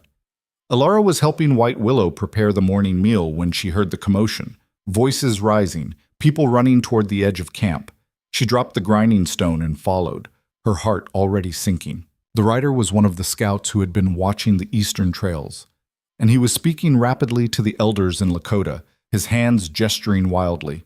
Red Hawk stood among them, his face carved from stone, and when he caught sight of Alara, something flickered in his eyes that made her blood run cold. White Willow appeared at Alara's side and listened for a moment, then turned to her with a grim expression. "More soldiers," she said quietly. "Many more, and they are coming fast." Alara felt the ground tilt beneath her feet. "How many?" "The scout says 50, maybe more, with wagons and supplies. They are not just passing through." "They're coming for me," Alara whispered. White Willow didn't deny it. She just gripped Alara's arm and said, "Come, we must prepare." The camp erupted into controlled chaos. Women began dismantling lodges and packing belongings onto travois, while men gathered weapons and checked their horses. Children were herded together, their faces frightened but silent. The elders conferred in tight groups, their voices low and urgent. Red Hawk found Alara near the creek, where she stood frozen, watching the camp transform around her. "We are leaving," he said without preamble. "The scouts say the soldiers will be here by nightfall. We cannot stay." "This is my fault," Alara said, her voice hollow. "This is your brother's fault," Red Hawk corrected sharply. "He must have told them more. Convinced them to come back." "Then I should go." Alara turned to face him, her eyes burning. "I should ride out and meet them. Tell them to leave you alone." "No." Red Hawk's voice was iron. "We are not doing this again. You are not sacrificing yourself." "But if I—" "Alara." He gripped her shoulders, his eyes fierce. "Listen to me. These soldiers are not like the others. They are not here to talk. They are here to take you, and they will kill anyone who gets in their way. If you go to them, you will die. And if you die, I will tear that entire column apart with my bare hands, and then I will die too. Is that what you want?" Alara stared at him, her chest tight. "No." "Then we run. Together." She nodded, tears streaming down her face, and Red Hawk pulled her close for just a moment before releasing her. "Help White Willow pack," he said. "We leave within the hour." The camp moved with practiced efficiency, and within 40 minutes, the lodges were down and everything was loaded. The people mounted their horses, the elderly and very young riding on travois, and the warriors formed a protective ring around the caravan. Alara rode beside White Willow, her hands shaking on the reins, her mind spinning. They headed west, deeper into the mountains where the trails were narrow and treacherous, where soldiers with wagons would struggle to follow. The pace was punishing, and more than once Alara heard children crying or horses stumbling, but no one stopped. They couldn't afford to. As the sun climbed higher, the air grew thinner and colder. The mountains rose around them like jagged teeth, and the path became little more than a rocky thread winding between cliffs. Alara's horse picked its way carefully over loose stones, and she tried not to look down at the drops yawning beside the trail. Red Hawk rode ahead with the other warriors, scouting the path and watching their back trail. Every so often, he would glance back at Alara, and she would nod to show she was still there, still holding on. By midday, they reached a narrow pass between two peaks, and the elders called a halt. The people dismounted and rested, sharing water and dried meat, their faces drawn with exhaustion. Alara slid off her horse and nearly collapsed, her legs shaking, but White Willow steadied her. "Drink," the old woman said, pressing a water skin into Alara's hands. "We still have far to go." Alara drank, the water cold and sweet, and looked around at the people scattered across the rocky ground. These were the people who had taken her in, who had given her a home when she had nothing, and now they were running because of her. "I'm so sorry," she whispered. White Willow followed her gaze. "Do not apologize. This is not the first time we have run, and it will not be the last. Your people have been chasing us for generations. You are just one more excuse." But nothing. White Willow's voice was firm. "You are one of us now, and we protect our own." Alara felt something break inside her, and she hugged the old woman fiercely. White Willow patted her back, then pulled away with a small smile. "Rest while you can," she said. "The hard part is still ahead." They rode for 2 more hours before the scouts came galloping back with news that made Alara's heart stop. The soldiers had reached the valley where the camp had been, and they were following. Red Hawk gathered the warriors and spoke in rapid Lakota, his face grim. Alara watched from a distance, her stomach churning, until Standing Bear broke away from the group and rode over to her. "Red Hawk says you should go ahead with the women and children," he said in his rough English. "He and the warriors will stay back and slow the soldiers down." "No," Alara said immediately. "I'm not leaving him. You do not have a choice. If the soldiers catch us, you are the first person they will take. Then let me fight with you." Standing Bear shook his head. "You do not know how to fight soldiers. You will only get in the way." "I can learn." "There is no time." Standing Bear's voice softened slightly. "Red Hawk wants you safe. Honor that." Before Alara could argue further, Red Hawk rode over, his face set. "Go with White Willow," he said. "Get as far into the mountains as you can. We will catch up." "Red Hawk, please." "Alara." He leaned down and cupped her face in his hand, his thumb brushing away her tears. "I need you to trust me. I need you to stay alive. Can you do that?" Alara wanted to scream, to fight, to refuse, but she looked into his eyes and saw the fear beneath the determination, the love that made him willing to die to keep her safe. "Yes," she whispered. He kissed her, hard and fast, then pulled away and rode back to the warriors. Alara watched him go, her heart shattering, and White Willow touched her arm. "Come," the old woman said gently. "We must keep moving." The group split. The women, children, and elderly continued west while the warriors, 15 men, including Red Hawk, stayed behind to set an ambush. Alara rode with the lead group, her eyes locked on the path behind them until the warriors disappeared from view. Then she turned forward and rode into the unknown. They traveled through the afternoon and into the evening, the path growing steeper and more dangerous. Twice they had to dismount and lead the horses over sections of trail so narrow that one wrong step would send them plummeting into the abyss. The children were silent, their faces pale, and the women moved with grim determination. As the sun began to set, they reached a small plateau sheltered by towering cliffs. White Willow called a halt, and the people collapsed in exhausted relief. There was no water here, no firewood, nothing but rock and sky, but it was defensible, and that was all that mattered. Alara sat on a boulder at the edge of the plateau, staring back the way they had come, waiting for any sign of Red Hawk and the warriors. The sky turned from gold to purple to black, and the stars came out cold and bright, and still there was nothing. White Willow brought her a blanket and sat beside her. "He will come back," she said. "You don't know that." "I know him.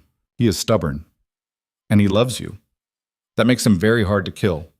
Alara managed a weak smile. "I should have stayed with him. If you had stayed, he would have been distracted trying to protect you. He would have made mistakes." White Willow looked at her steadily. "You did the right thing. It doesn't feel right. It never does." They sat in silence for a while, and then Alara said quietly, "What if they don't come back? What if the soldiers—" "Then we keep going," White Willow said. "We survive, because that is what we do." Alara looked at the old woman, at the lines carved deep in her face, at the strength in her eyes that came from a lifetime of loss and endurance. "How do you do it?" Alara asked. "How do you keep going when everything is falling apart?" White Willow was quiet for a long moment. Then she said, "Because falling apart is easy. Staying whole is the hard part, and I have never chosen the easy path." Alara felt something settle in her chest, something hard and unbreakable. She nodded and turned back to watch the darkness, waiting. The warriors returned just before dawn. Alara heard the sound of hooves on stone and scrambled to her feet, her heart in her throat. Shadowy figures appeared at the edge of the plateau, and she ran toward them, not caring about the rocks beneath her feet or the drop beside the path. Red Hawk dismounted and caught her as she threw herself at him, and she clung to him like he was the only solid thing in the world. "You're alive," she gasped. "You're alive." "I told you I would come back," he said, and she could hear the exhaustion in his voice. She pulled back and looked at him. There was blood on his shirt, a shallow cut on his arm, dirt and powder burns on his face. Behind him, the other warriors were dismounting, several of them limping, one being supported by two others. "What happened?" Alara asked. "We slowed them down," Red Hawk said grimly, "but not by much. They will be here by midday tomorrow, maybe sooner." "How many did you—" She stopped, not sure how to finish the question. "Enough to make them angry," Red Hawk said, "but not enough to stop them." White Willow appeared and immediately began tending to the wounded warriors, her hands quick and sure. Alara helped where she could, bringing water and cloth, holding men steady while White Willow stitched cuts or wrapped injuries. When the worst was done, the elders gathered in a tight circle. Alara couldn't hear what they were saying, but she could see the tension in their bodies, the fear beneath the stoic faces. Red Hawk came to her as the sky began to lighten. "We are going to keep moving," he said. "There's a canyon about half a day's ride from here. If we can reach it, we can defend it. The walls are narrow and the soldiers will not be able to surround us. And if we can't reach it?" Red Hawk's jaw tightened. "Then we make our stand here." Alara felt the weight of that settle over her. A stand meant a fight. A fight meant people would die. And it would all be because of her. "There has to be another way," she said desperately. "Let me go to them. Let me—" "No." Red Hawk's voice was final. "We have been through this. You are not giving yourself up." "But if it saves everyone else—" "It will not save anyone." Red Hawk gripped her arms, his eyes blazing. "Do you think they will just take you and leave? They will demand answers. They will want to punish someone for the men we killed. They will destroy this camp whether you go to them or not. The only difference is that if you go, you will die first." Alara stared at him, her mind racing. "Then what do we do?" "We run, we fight, we survive." He pulled her close, his voice dropping to a whisper. "And we do it together." The camp broke before the sun was fully up, and they rode hard toward the canyon Red Hawk had described. The path was brutal, winding through narrow defiles and across exposed ridges where the wind howled like a living thing. The horses were exhausted, their heads hanging low, and more than once a travois had to be abandoned when the terrain became too rough. Alara rode near the back of the group, helping to keep the children moving, her eyes constantly scanning the path behind them for signs of pursuit. She saw nothing, but that didn't mean the soldiers weren't coming. They reached the canyon just as the sun was setting. It was a narrow slash in the mountains, the walls rising straight up on either side, the floor littered with boulders and scrub brush. There was a trickle of water running through the center, barely more than a stream, but it was enough. The people dismounted and began setting up a hasty camp, their movements mechanical with exhaustion. The warriors took up positions at the entrance to the canyon, their rifles ready, their faces grim. Red Hawk stood at the front, his eyes locked on the darkening plain beyond, and Alara went to stand beside him. "How long do we have?" she asked. "Not long enough," he said. They stood in silence for a while, watching the shadows lengthen, and then Alara said, "I'm scared." "I know." "Are we going to die here?" Red Hawk turned to look at her, and his expression was so full of fierce determination that it took her breath away. "Not if I can help it," he said. The soldiers arrived at dawn. Alara was awakened by the sound of shouting and the thunder of hooves, and she scrambled out from under the blanket she'd been sharing with White Willow. The camp was already in motion, people gathering children and moving deeper into the canyon while the warriors formed a line at the entrance. Red Hawk was at the front, his rifle in his hands, his face like stone. Alara ran to him, and he turned just long enough to say, "Get back. Stay with the others." "No." "Alara, I'm not hiding anymore." Her voice shook, but it held. "If they're coming for me, I'm going to face them." Red Hawk opened his mouth to argue, but the words died when the first soldier appeared at the mouth of the canyon. It was the same officer from before, the one who had let Alara go. But this time, his face was hard and cold, and there were at least 40 men behind him, their rifles raised and ready. "You have one chance," the officer called out, his voice echoing off the canyon walls. "Send out Alara Whitfield, and we'll leave peacefully. Refuse, and we will take her by force." Alara stepped forward before Red Hawk could stop her, her heart pounding so hard she thought it might crack her ribs. "I'm here," she called back, "and I'm telling you the same thing I told you before. I'm not going with you." The officer's face hardened. "Miss Whitfield, you need to understand the situation. Your family has filed a formal complaint with the territorial government. They say you were kidnapped and are being held against your will. I have orders to bring you back." "My family is lying," Alara said, her voice rising. "I already told you. They sold me. They took money from me and handed me over to men who would have killed me if these people hadn't saved me." "That's your word against theirs." "Then believe me." Alara's voice cracked. "Look at me. Do I look like I'm being held captive? Do I look like I need to be rescued?" The officer hesitated, and Alara pressed on. "I am here by choice. I am free. And I am asking you, begging you, to leave us alone." "I can't do that," the officer said, and there was something almost regretful in his voice. "I have my orders." "Then your orders are wrong." Alara felt tears streaming down her face, but she didn't wipe them away. "You're about to kill innocent people because my family is too ashamed to admit what they did. Is that what you want? Is that the kind of man you are?"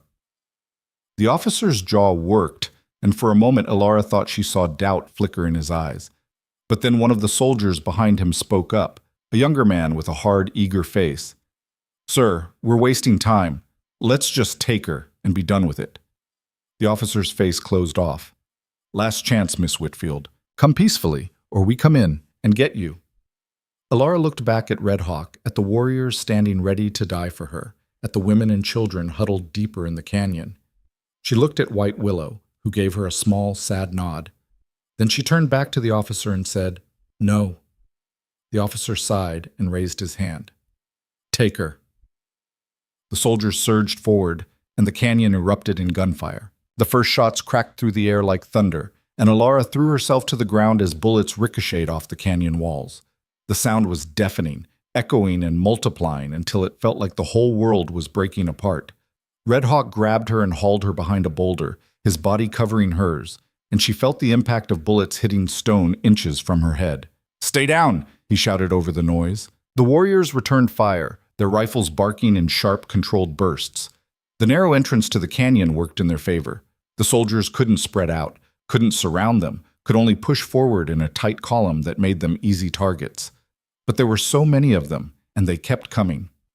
Alara watched in horror as one of the warriors, a young man named Spotted Elk, jerked backward and fell, blood blooming across his chest. Two women ran forward and dragged him deeper into the canyon while the others kept firing. The air filled with smoke and the smell of gunpowder, and Alara's ears rang so loudly she could barely hear anything else. Red Hawk fired 3 shots in quick succession, then ducked back behind the boulder to reload. His face was grim and focused, his hands steady, despite the chaos. "We cannot hold them forever," he said, more to himself than to Alara. "Then what do we do?" "We make them pay for every inch." He rose and fired again, and this time Alara saw one of the soldiers go down. The others hesitated, taking cover behind rocks and scrub brush at the canyon entrance, and the gunfire slowed to sporadic bursts. In the sudden relative quiet, the officer's voice rang out, "Cease fire! Cease fire!" The shooting stopped. leaving only the ringing silence and the sound of someone crying deeper in the canyon. Alara's hands were shaking so badly she had to grip the rock to keep them still. The officer stepped out from behind cover, his hands raised in a gesture of peace, though his rifle was still slung across his back. "This doesn't have to continue," he called. "No one else has to die." Red Hawk didn't lower his rifle. "Then leave." "I can't do that. You know I can't." "Then you will die here," Red Hawk said flatly. "All of you." The officer's face tightened. "You're outnumbered 3-1. You have women and children in there. How long do you think you can hold us?" "Long enough," Red Hawk said. There was a tense silence, and then another voice cut through the air, a voice Alara recognized with a sickening jolt. Her brother. Thomas stepped out from behind the line of soldiers, his face pale and desperate. "Alara," he shouted. "Alara, please! Just come home. This doesn't have to happen." Alara felt something hot and terrible rise in her chest. She stood, ignoring Red Hawk's hiss of warning, and stepped out from behind the boulder. "You did this," she said, her voice shaking with fury. "You brought them here. You lied and kept lying until people started dying. This is your fault, Thomas." Thomas flinched like she'd slapped him. "I was trying to help you." "No, you weren't," Alara's voice broke. "You were trying to help yourself. You were trying to fix your guilt without actually facing what you did." "Alara, please. How many people have to die before you tell the truth?" Alara demanded. "How much blood do you need on your hands before you admit that you sold me?" Thomas's face crumpled, and for a moment Alara thought he might collapse. But then he straightened, and when he spoke, his voice was desperate and pleading. "I'm sorry," he said. "I'm so sorry. I was wrong. I know I was wrong. But please, just come back with me. Come back and we can fix this. We can make it right." "You can't fix this," Alara said, and her voice was cold and final. "There is no making this right. You threw me away and I found people who didn't, and now you're trying to take that away from me too. I'm your family. No." The word came out hard and sharp. "You were my family. You stopped being my family the moment you took money from me. These people are my family now, and I will die before I let you take me away from them." The canyon fell silent. Even the wind seemed to hold its breath. Thomas stood there, his face white, his hands trembling, and for the first time Alara saw something break in him. Not guilt, not shame, something deeper. The last fragile piece of the lie he'd been telling himself. "I didn't know what else to do," he whispered. "You could have told the truth," Alara said. "From the beginning. You could have admitted what you did and faced the consequences. But you didn't. You chose the lie. And now people are dying because of it." Thomas looked at the officer, then back at Alara. His mouth opened and closed, and Alara saw tears streaming down his face. "Tell them," she said quietly. "Tell them the truth, Thomas. It's the only thing you can do now that might actually help." For a long, terrible moment, Thomas didn't move. Then he turned to the officer, and when he spoke, his voice was barely audible. "She's right," he said. "We sold her. My family sold her to traders for supplies. She didn't run away. She wasn't kidnapped by these people. They saved her from the men we sold her to." The officer stared at him. "What?" "We sold her," Thomas repeated, louder this time, his voice breaking. "My father sold her, and I watched it happen, and I didn't stop it. And then, when she was gone, I couldn't live with what we'd done, so I lied. I told you she was taken.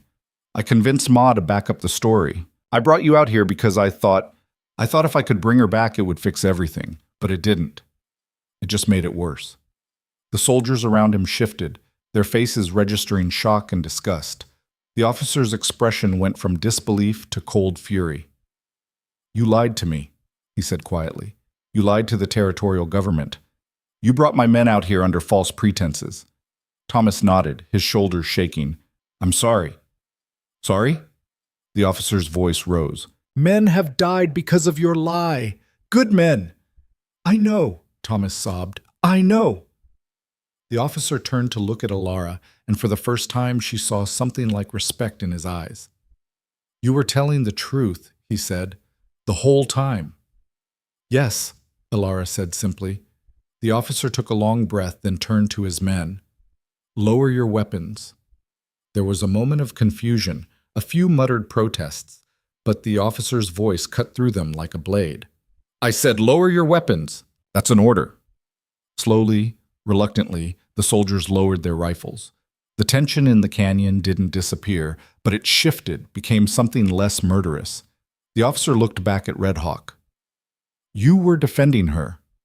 "Yes," Red Hawk said, his rifle still raised. "And you would have died for her." "Yes." The officer nodded slowly. "Lower your weapon. This is over." Red Hawk didn't move. "How do I know you will not change your mind?" "You don't," the officer said bluntly. "But I give you my word as an officer of the United States Army. We came here under false information. This woman is not a captive. She's free to make her own choices, and I will not order my men to die for a lie." Red Hawk looked at Alara, a silent question in his eyes. She nodded. Slowly, Red Hawk lowered his rifle. The canyon filled with the sound of people breathing again, of tension bleeding away into exhausted relief. Behind them, Alara heard White Willow's voice speaking softly in Lakota, calming the people, telling them to stay back. The officer stepped forward, moving carefully, his hands visible. He stopped about 10 feet from Alara and Red Hawk. "Miss Whitfield," he said formally, "I owe you an apology. I should have believed you the first time. I should have investigated your brother's claims more thoroughly before bringing an armed force out here." Alara felt the tears rise again, but she kept her voice steady. "You were doing your job." "I was," he agreed, "but I was doing it badly, and for that, I'm sorry." He turned to Thomas, who stood hunched and broken among the soldiers. "As for you," the officer said, his voice hard as stone, "you will be placed under arrest and taken back to stand trial for filing false reports and causing the deaths of federal soldiers. Do you understand?" Thomas nodded mutely. The officer gestured to two of his men, and they moved forward to take Thomas by the arms. As they led him away, Thomas looked back at Alara one last time. "I'm sorry," he said again, his voice hollow. Alara didn't respond. She just watched him go, and she felt nothing. Not anger, not sadness, not even relief. Just a kind of emptiness where her brother used to be. The officer turned back to her. "What will you do now?" Alara looked at Red Hawk, at the warriors still standing ready, at the people watching from deeper in the canyon, at White Willow, who gave her a small, proud smile. "I'm staying here," she said. "This is my home." The officer nodded. "Then I wish you well, Miss Whitfield. Truly." He started to turn away, then paused. "For what it's worth, you're braver than most soldiers I've met. What you did out there on the plain, standing up to us, telling the truth even when it would have been easier to lie, that took real courage." Alara felt her throat tighten. "Thank you." The officer tipped his hat to her, then to Red Hawk, and walked back to his men. Within minutes, the soldiers were mounting up and riding out of the canyon, taking Thomas with them.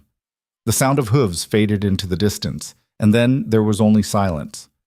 For a moment, no one moved. Then White Willow let out a long breath and said something in Lakota that made several people laugh. Weak, shaky laughter, but laughter nonetheless. Red Hawk turned to Alara and pulled her into his arms, holding her so tightly she could barely breathe. "It is over," he said against her hair. "It is finally over." Alara clung to him and cried, deep, wrenching sobs that came from somewhere so far down inside her she didn't know it existed. She cried for the girl she had been, for the family she had lost, for the violence and fear and uncertainty that had defined her life for so long. And she cried because she was still alive, still standing, still free. Red Hawk held her through all of it, his hand stroking her hair, his voice murmuring soft words in Lakota that she didn't understand but felt in her bones. When the tears finally slowed, Alara pulled back and looked up at him. His face was streaked with dirt and powder burns, and there was a cut above his eyebrow that was bleeding sluggishly. But his eyes were warm and steady, and when he smiled at her, she felt something settle deep in her chest. "Come," he said. "Let us go home." Ikie. The journey back to the valley took 3 days. They moved slowly, tending to the wounded, mourning the 2 warriors who had died in the fighting. Spotted Elk had died from his wounds despite White Willow's best efforts, and another man named Gray Fox had been killed in the initial exchange of gunfire. The camp held ceremonies for them, singing songs and speaking their names, and Alara stood with the others and grieved for men she had barely known, but who had died defending her. When they finally reached the valley, the people set about rebuilding the camp with a quiet determination. The lodges went up quickly, and within a day, it looked almost as it had before. Almost, but not quite. There was a wariness now, a tension that hadn't been there before. The people had been forced to run, forced to fight, and that left scars that wouldn't heal quickly. But they had also survived, and that mattered. Over the following weeks, the camp slowly returned to its rhythms. The children went back to playing by the creek. The women went back to their work. The warriors went back to hunting. And Alara found herself folding seamlessly into the life she had fought so hard to keep. She worked alongside White Willow, learning more of the language and the customs. She helped with the cooking and the sewing and the endless labor of keeping a camp running. She played with the children and listened to the elders' stories and felt herself becoming part of the fabric of the community in a way that went deeper than just belonging. She was one of them now, truly. Red Hawk began building them a lodge of their own, a small one, set a little apart from the others, with a fire pit in the center and furs piled against the walls. Alara helped where she could, learning how to stretch and tie the hides, how to set the poles so they would stand strong against the wind. When it was finished, they moved in together, and that first night, lying in the darkness with Red Hawk's arms around her, Alara felt a peace so profound it made her chest ache. "Are you happy?" Red Hawk asked quietly. Alara thought about it. Thought about everything she had lost and everything she had gained. Thought about the girl who had been sold for horses and the woman she had become. "Yes," she said. "I am." "Good," Red Hawk said, and she could hear the smile in his voice. "Because I plan to keep you happy for a very long time." Alara laughed and turned to face him, and in the dim glow of the fire, she saw the future stretching out before them, uncertain and difficult and probably full of more hardship than she could imagine, but it was theirs, and that made it beautiful. The seasons turned. Winter came again, hard and cold, and the camp hunkered down to survive it. Alara learned how to layer furs to keep warm, how to make snowshoes from bent willow and sinew, how to find food even when the land seemed dead and frozen. She learned how to endure. Spring brought new life, calves and foals, green shoots pushing up through the melting snow, the return of the buffalo herds. The camp moved with the herds, following the ancient patterns, and Alara moved with them. She was no longer the outsider, no longer the white girl who didn't belong. She had proven herself too many times, had stood between her people and danger too often for anyone to question her place. Even Two Clouds, who had hated her so fiercely, gave her a grudging nod when they passed each other. It wasn't friendship, but it was respect. And respect, Alara had learned, was worth more than gold. One evening in late spring, as the camp gathered around the fire, Grey Wolf called for silence. The old elder stood, his face solemn, and spoke in Lakota. White Willow sat beside Alara and translated in a low voice. "He says you have earned a new name," White Willow murmured. "You are no longer just Alara. You are Brave Heart Woman, the woman who stood before soldiers and did not run, the woman who chose her people over her blood."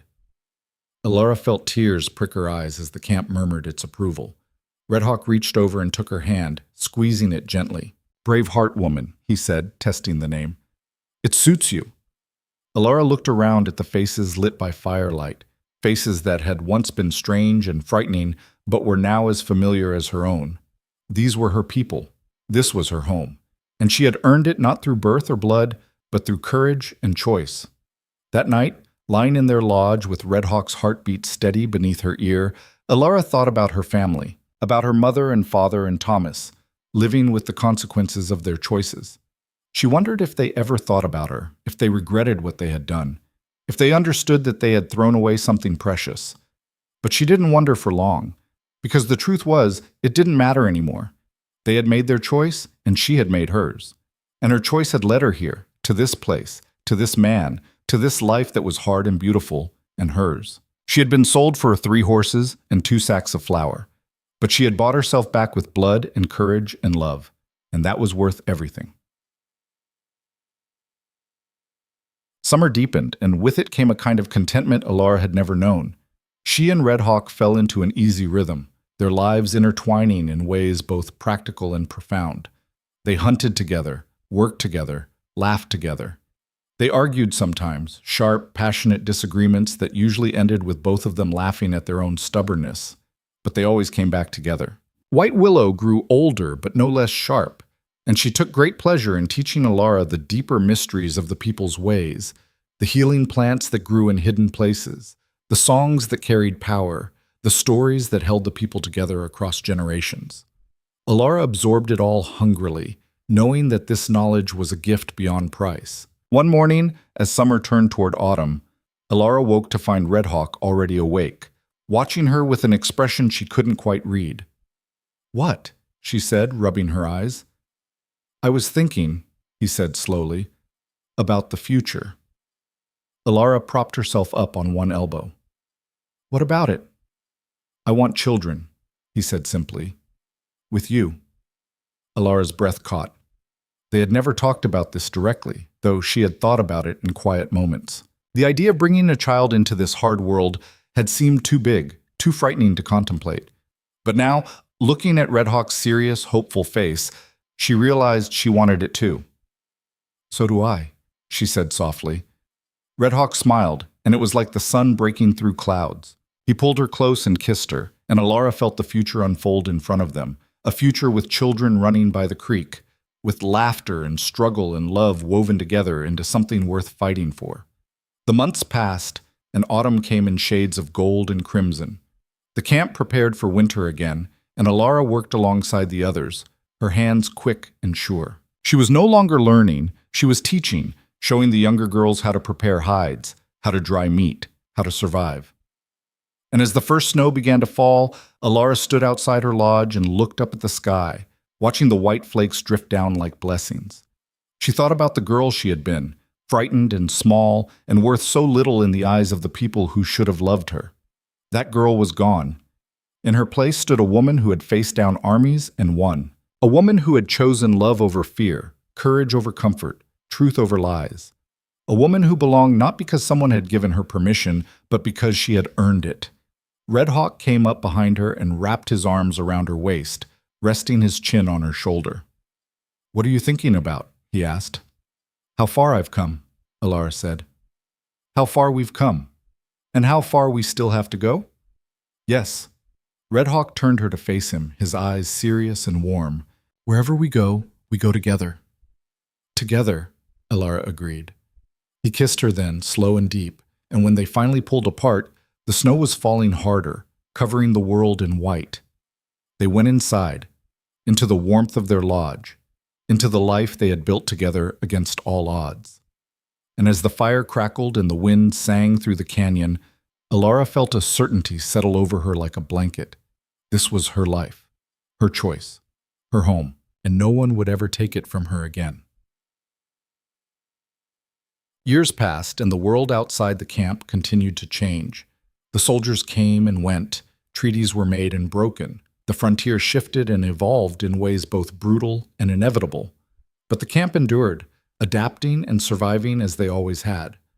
Alara and Red Hawk had 3 children, 2 daughters and a son, and they raised them in the ways of the people, teaching them the language and the stories and the skills they would need to survive in a world that was often hostile. The children grew strong and proud, and when they asked about their mother's pale skin and light hair, Alara told them the truth.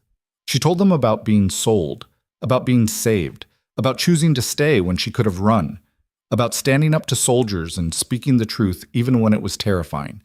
And she told them that family wasn't about blood. It was about who showed up, who stayed, who fought for you when the world tried to break you down. Her children listened with wide eyes and asked questions, and Alara answered everyone honestly. She wanted them to know where they came from. She wanted them to understand that strength wasn't something you were born with. It was something you built, piece by piece, choice by choice. White Willow lived to see all 3 children born, and she held each one with tears streaming down her wrinkled face, whispering blessings in Lakota. When she finally passed, late one winter when the snow lay deep on the ground, the entire camp mourned. Alara wept like she had lost her own mother, and in many ways she had. White Willow had given her more than survival. She had given her belonging. Red Hawk grew older too, his hair streaked with gray, his body marked by the scars of a life lived hard. But his eyes remained sharp, and his love remained fierce, and Alara fell in love with him over and over again, through the good times and the hard times, through loss and joy and everything in between. They survived together, and that, Alara had learned, was the greatest gift of all. But one evening, many years after she had first been brought to the canyon, Alara sat outside her lodge watching the sunset paint the sky in shades of fire. Her daughters were helping prepare the evening meal, and her son was off with the other young men learning to hunt.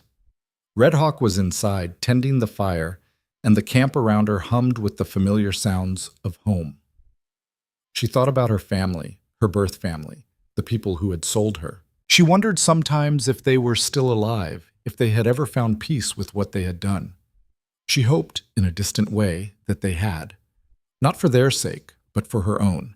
Because carrying anger was exhausting, and she had better things to spend her energy on. She thought about Thomas, led away in chains to face justice for his lies. She wondered what had become of him, but the wondering was abstract, untouched by any real emotion. He was a stranger now, connected to her only by the thinnest thread of shared history. She had long since let go of the need for revenge or vindication. The truth was simpler than that. She had won, not by defeating her family or punishing them or making them suffer, but by surviving. By choosing a life they couldn't understand and making it her own.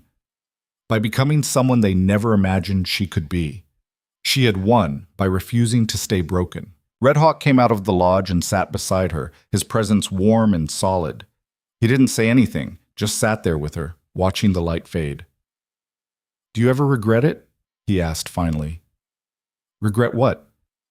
"Staying, choosing this life instead of going back." Alara looked at him, at the strong, serious face she knew better than her own, and smiled. "Never," she said. "Not once." Red Hawk smiled back, and they sat together in comfortable silence as the stars began to emerge overhead, bright and cold and eternal. Alara thought about the girl she had been, sold for horses and flour, discarded like garbage. She thought about the journey that had brought her here, the pain and the fear and the impossible choices. She thought about all the moments where she could have given up, could have let the darkness win. But she hadn't. She had fought. She had survived. She had chosen love and courage and life, over and over again, until those choices became who she was. And now, sitting here with the man she loved, and the family she had built, and the people who had become her own, Alara understood something fundamental. Her family had sold her for 3 horses and 2 sacks of flour, but she had bought herself back with something far more valuable. She had bought herself back with the truth, with courage, with the willingness to stand in front of an army and say, "This is who I am. This is what I choose, and you cannot take that from me." She had bought herself back with love, the love of a man who saw her not as property, but as an equal, the love of a community that valued her for what she did rather than where she came from, the love she had learned to give herself. And in doing so, she had become something her family could never take away and the world could never destroy. She had become free. The night deepened around them, and the fire in the lodge crackled warm and bright. Red Hawk stood and offered her his hand, and Alara took it, letting him pull her to her feet. They walked back inside together, into the lodge they had built, into the life they had fought for, into the future they were creating one day at a time. And as Alara lay down beside the man she loved, surrounded by the evidence of the life she had claimed for herself, she closed her eyes and felt nothing but peace. She had been sold. She had been saved. She had survived. And she had won.